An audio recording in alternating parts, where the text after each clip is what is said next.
Hello, my history-loving friends. Today I want to talk about a most magical item from medieval and Renaissance times, the Toadstone.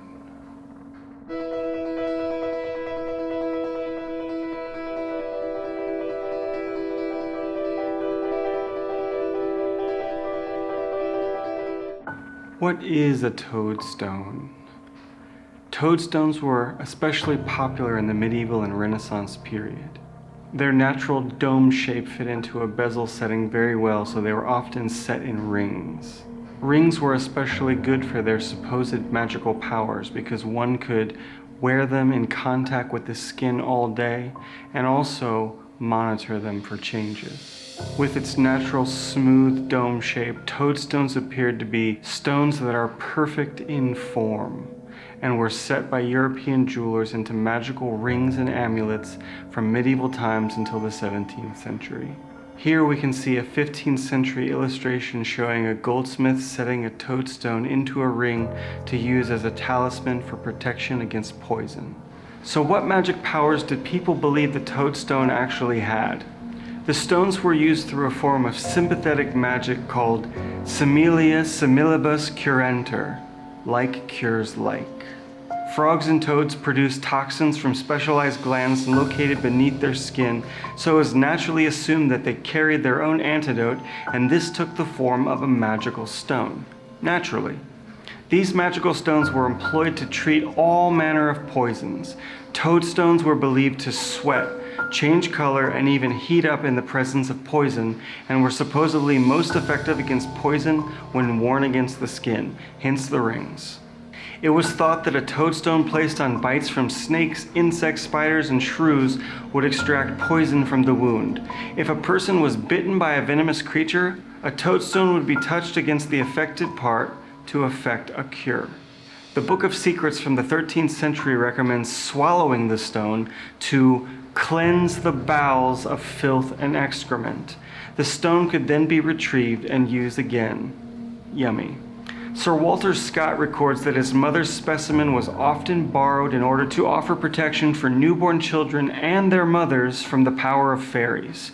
Toadstones were said to protect pregnant women from fairies and demons. They were often made into charms and talismans, a practice that continued in Europe until the 1700s. They were thought to bring good luck and ward off evil, whether in the present life or in the afterlife.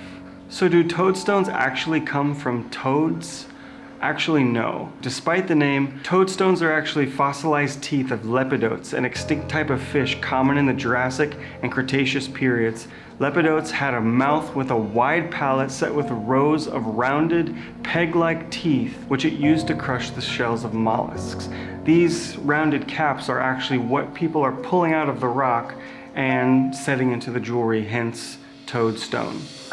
In this gold ring, an amuletic stone is combined with an amuletic inscription. A toadstone is bezel set, while the ring contains an engraving of a magical sort.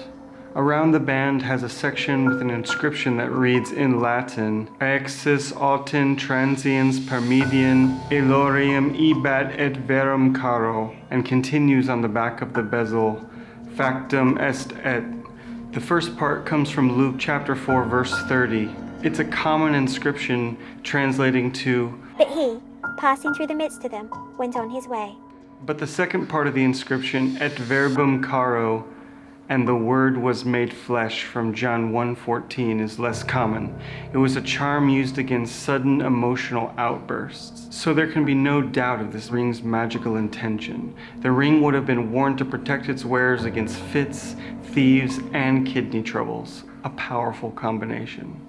Now I'd like to show you my latest creation. You may already know that I have a love for all things medieval and Renaissance. Over the last few years, I've been able to collect some of these rare toadstones, and now I've created a special, unique ring in order to show them off. My precious.